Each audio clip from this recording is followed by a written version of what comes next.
Aline Moraes Lara e esse é o Questão de Ordem, onde o assunto é polêmico, mas o debate é jurídico.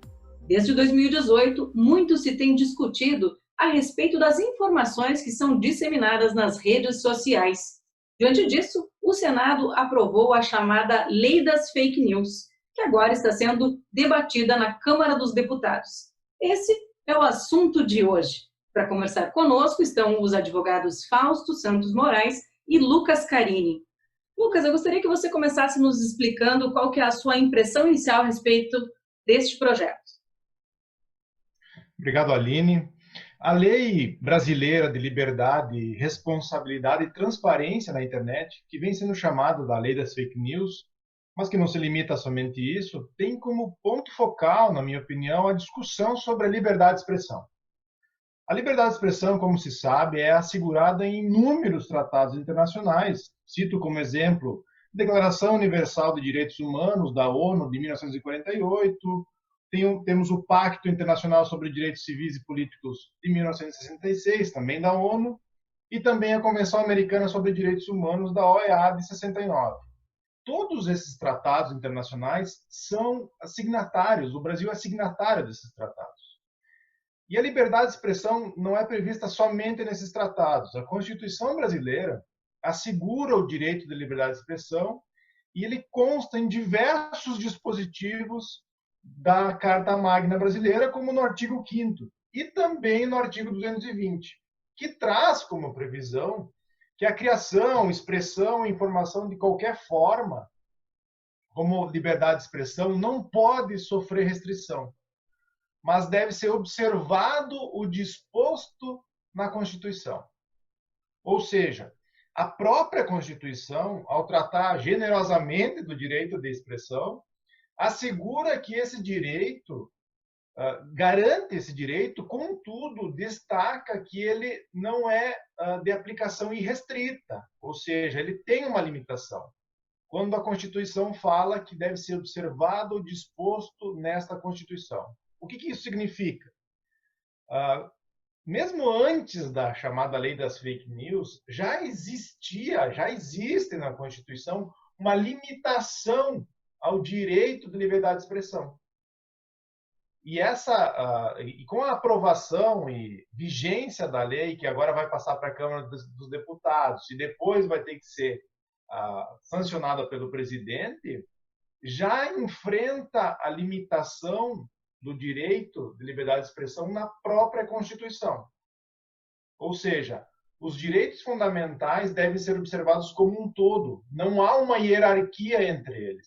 E quando existir um conflito de direitos fundamentais, ou seja, quando a liberdade de expressão ultrapassar o seu campo de atuação, deve ser feita uma análise para que esse direito seja limitado.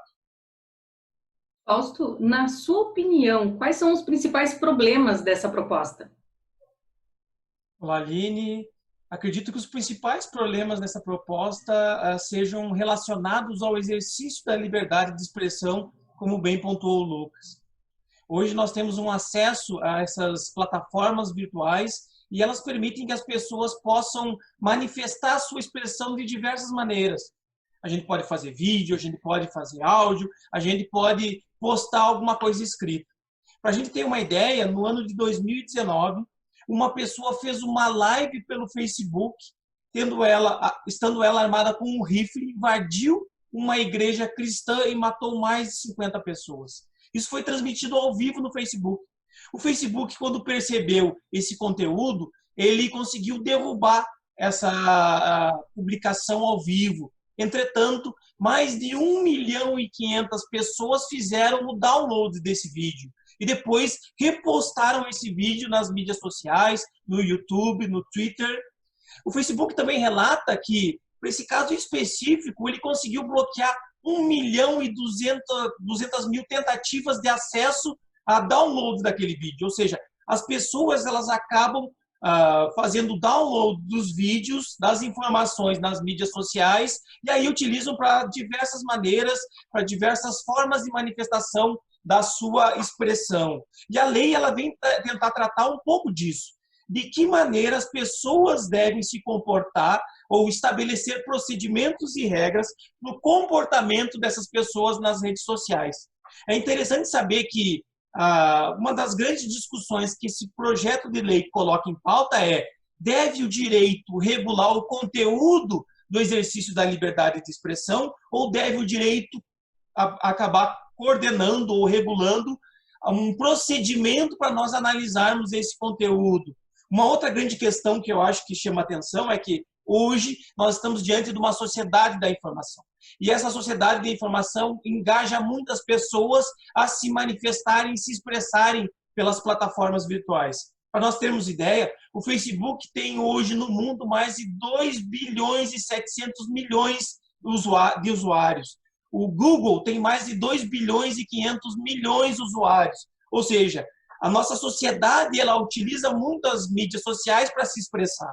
E muitas vezes essa forma de expressão acaba indo para além dos limites do exercício da liberdade de expressão, como foi, por exemplo, esse caso que eu trouxe do vídeo postado no Facebook.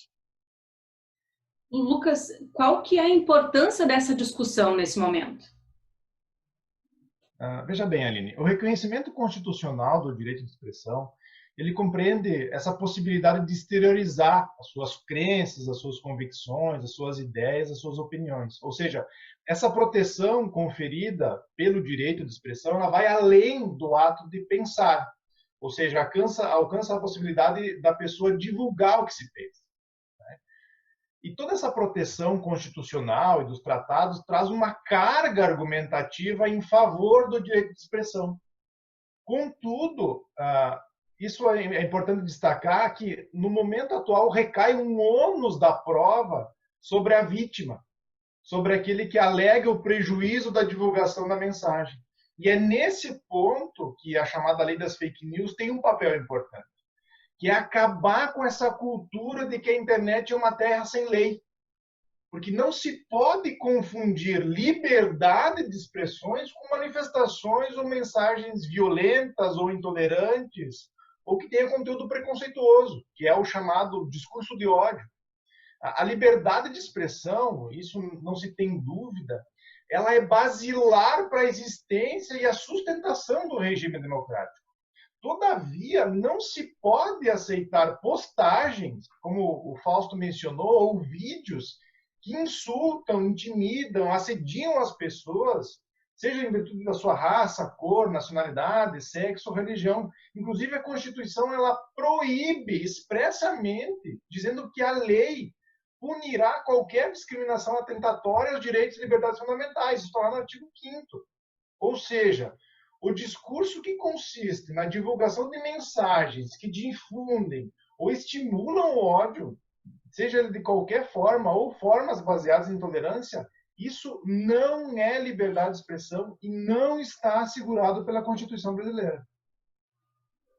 Fausto, e é obrigação das plataformas fazer essa análise de conteúdo? Aline, as plataformas elas não devem fazer essa análise de conteúdo, elas não podem ser as julgadoras do conteúdo da mensagem. Entretanto, como bem colocou o Lucas, nós devemos prestar atenção em alguns tipos de mensagens excepcionais. E nesses casos excepcionais, as plataformas, embora elas não sejam obrigadas hoje a fazerem a moderação desse conteúdo, elas podem fazer essa moderação. O que a lei das fake news, que é conhecida, esse projeto de lei que está tramitando na Câmara, ele passa a resguardar juridicamente as plataformas nesse direito ou nesse dever de moderação. E a moderação ela pode ser feita de uma forma técnica, tecnológica, ou de uma forma jurídica. Se nós pensarmos de uma forma tecnológica, as plataformas elas vêm investindo de uma forma muito maciça no desenvolvimento de tecnologias que podem identificar e derrubar mensagens que são excepcionalmente ofensivas, que são, de alguma maneira, claramente ofensivas e que vêm a apresentar um discurso do ódio, uma tentativa de eliminação das pessoas ou alguma coisa nesse sentido. Nós temos uma série de exemplos sobre isso que aconteceu esse ano. O Facebook, esse ano, ele apresentou uma série de medidas que visavam a impedir a desinformação sobre a contaminação pelo Covid. Então, existem meios tecnológicos que podem auxiliar o exercício do direito da liberdade de expressão qualificada nas redes sociais. E do ponto de vista jurídico, e isso a lei ela traz uma menção muito importante, devem ser estabelecidos procedimentos que deem chance à pessoa se manifestar sobre aquele conteúdo, e aí é possível a plataforma, depois de ouvir o usuário, fazer a derrubada daquele conteúdo. Ou seja, o que o projeto de lei está tentando fazer é estabelecer elementos jurídicos para o exercício de controle, de moderação pelas plataformas hoje em dia. Lucas, quais são as suas considerações finais a respeito desse assunto? Obrigado, Aline. A divergência de opiniões ela é inevitável em sociedades pluralistas. Não se objetiva o consenso de opiniões. Se defende, sem sombra de dúvidas, a liberdade de expressão, principalmente em sociedades multiculturais, como é o caso do Brasil. Contudo, essa liberdade de expressão ela tem que ter uma coexistência pacífica, que também é um valor norteador de uma democracia. O direito de expressão, portanto, é sim restringível diante de discursos discriminatórios. Isso tem que ficar bastante claro. Então é importante, e a lei das fake news, chamada de fake news, vem contribuir nesse aspecto, é importante traçar parâmetros que norteiem o aplicador do direito, né, como se pretende com essa lei brasileira de liberdade, responsabilidade e transparência na internet. É importante mencionar que no Brasil não existe uma hierarquia pré-definida entre os direitos fundamentais. Nenhum deles é absoluto, muito menos a liberdade de expressão. Portanto, expressões de ódio não contribuem para o debate democrático e precisam ser restringidas. Contudo, é preciso ter atenção que não são legítimas aquelas restrições de manifestação pelo simples fato de rejeitarem opiniões majoritárias ou divergirem de posicionamentos oficiais do governo, por exemplo. Então, nesse aspecto, a lei das fake news ela deve ser interpretada de acordo com os tratados internacionais que o Brasil é signatário e, principalmente, de acordo com a Constituição, e não em sentido contrário. Fausto, e qual é o seu posicionamento final nessa discussão de hoje? Eu acho que essa discussão está apenas começando. A Câmara está promovendo uma série de debates relacionados a esses assuntos. E o que chama a atenção nesse projeto de lei é que ele visa dar maior liberdade, maior transparência e maior responsabilidade. A forma de enunciar a lei já provoca uma tentativa de nós pensarmos a integração entre essas três grandes diretrizes. E as regras colocadas na lei vão trazer responsabilidades para o usuário, responsabilidades para os provedores, responsabilidades para as plataformas. E também responsabilidades para as entidades públicas.